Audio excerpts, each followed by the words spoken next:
Indonesia asal Kabupaten Bojonegoro, Jawa Timur dikabarkan meninggal dunia di Arab Saudi. Korban meninggal dunia setelah terjatuh dari lantai 3 Masjidil Haram saat sedang melakukan perbaikan pada konstruksi 25 meter.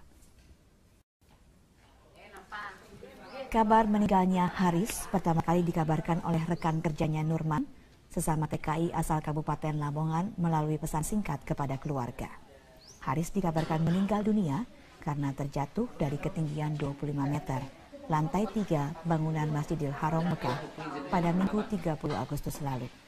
Pihak keluarga berharap jenazah korban dapat dibawa pulang ke Indonesia untuk dimakamkan di kampung halaman.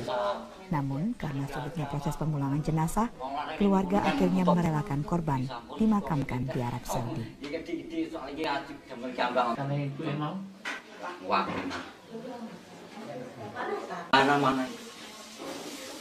Awan Haris Abdul Salam.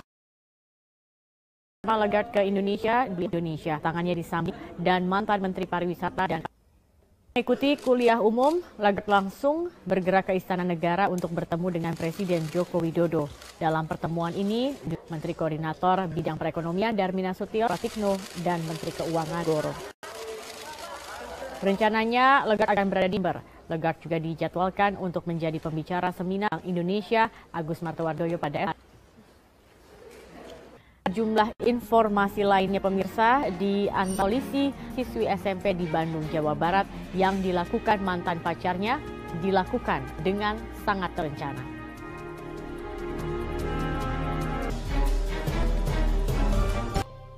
Tidak menahan SF, pembunuh siswa SMP di Bandung karena pelaku masih di bawah umur. SF dititipkan di Lembaga Perlindungan Korban dan Saksi Dinas Sosial Kota Bandung.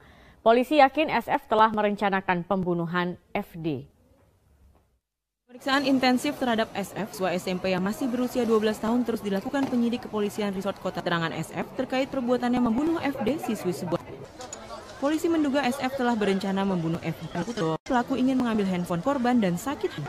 Namun polisi tidak menahan SF karena masih berusia 12 tahun 10 bulan. Hal ini sesuai dengan Undang-Undang Nomor 11 Tahun 2012 tentang Sistem Peradilan Anak. Selama pemeriksaan, SF akan mendapat dampingan dari Balai Pemasyarakatan. Daripada si pelaku itu masih berubah-ubah.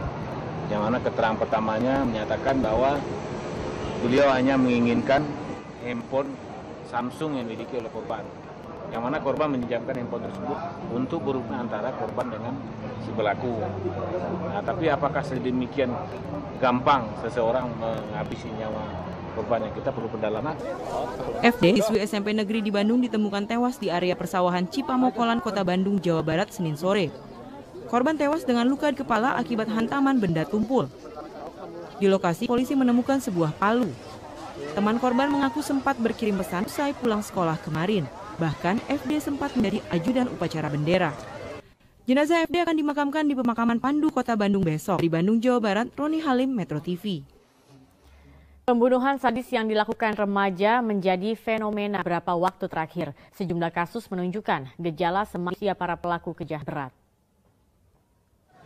FD remaja berusia 15 tahun dibunuh oleh mantan kekasihnya SF yang baru berusia 12 tahun. Pembunuhan FD oleh SF dilakukan sadis, yaitu dengan menghantamkan palu ke kepala korban.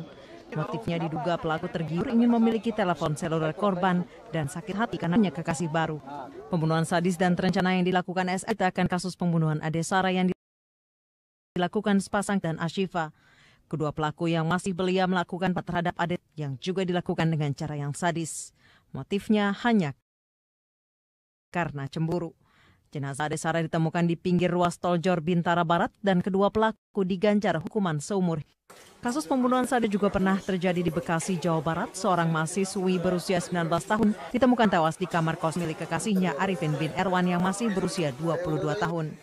Pelaku membunuh korban dengan menyekap menggunakan boneka selama 20 menit hingga tidak bergerak karena kehabisan oksigen. Pembunuhan sadis yang dilakukan remaja menjadi fenomena beberapa waktu terakhir. Sejumlah kasus menunjukkan gejala semakin dininya usia para pelaku kejahatan berat. Dan ini harus menjadi perhatian serius baik dari pemerintah maupun masyarakat negeri ini. Tim Liputan Metro TV. Seorang ayah di Palembang, Sumatera Selatan, tega menjual anak kandungnya yang baru berusia 3,5 tahun. Diduga menjual anaknya karena kesal dengan istri.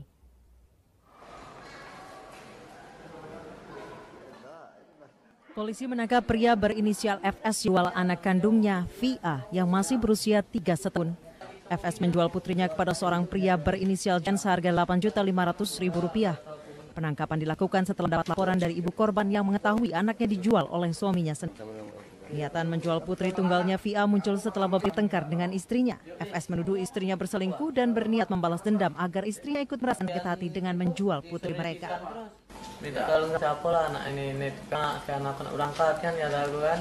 Itu anak. Iya. Ujung-ujung jual pak. Kamu ini Ujung-ujungnya jual sama lo? Ya ditawarinya sama Yumai. Yumai ini kenal sama koko itu. Ya yang nak nitip-nitip itu tidak latih pak. Tidak latih yang galak. Sementara korban YR menyangkal tuduhan bahwa ia berselingkuh. Menurutnya hal tersebut hanyalah alasan suaminya untuk menceraikan. YR mengatakan sempat mendapat bagian hasil tapi asal usul uang tersebut. Mungkin anak ke dia cari dia anak tapi masih posisi dia aku itu. Sampai anak, mana aku.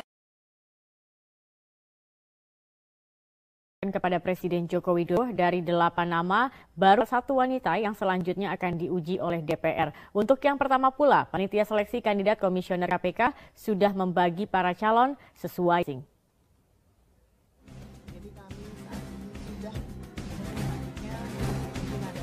Kerja keras Sri Kandi Pansapan dari calon pimpinan KPK selesai sudah.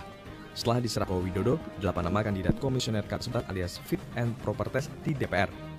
Mereka diantaranya Saud Situmorang, Surya Chandra, Alexander Marwata, Brigjen Pol Basaria Panjaitan, Raharjo, Suja, Johan Budi, dan Laodem Sarif.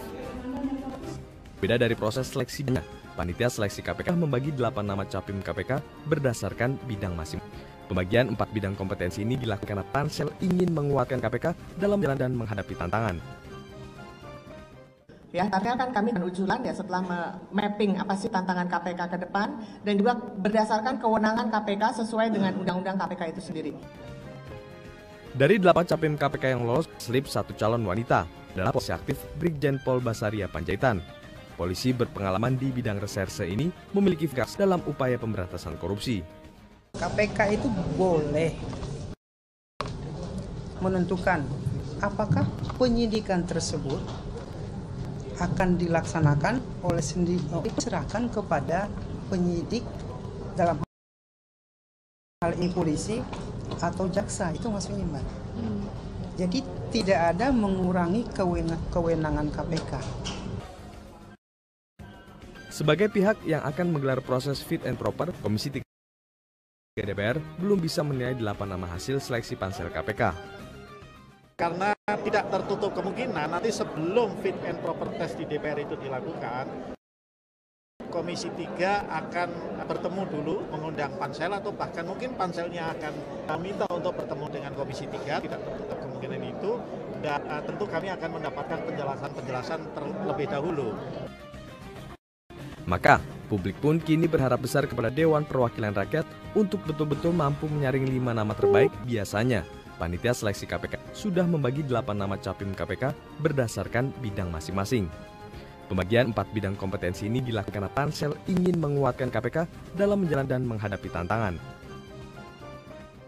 Ya, artinya kan kami juga melakukan ujulan ya setelah mapping apa sih tantangan KPK ke depan dan juga berdasarkan kewenangan KPK sesuai dengan undang-undang KPK itu sendiri.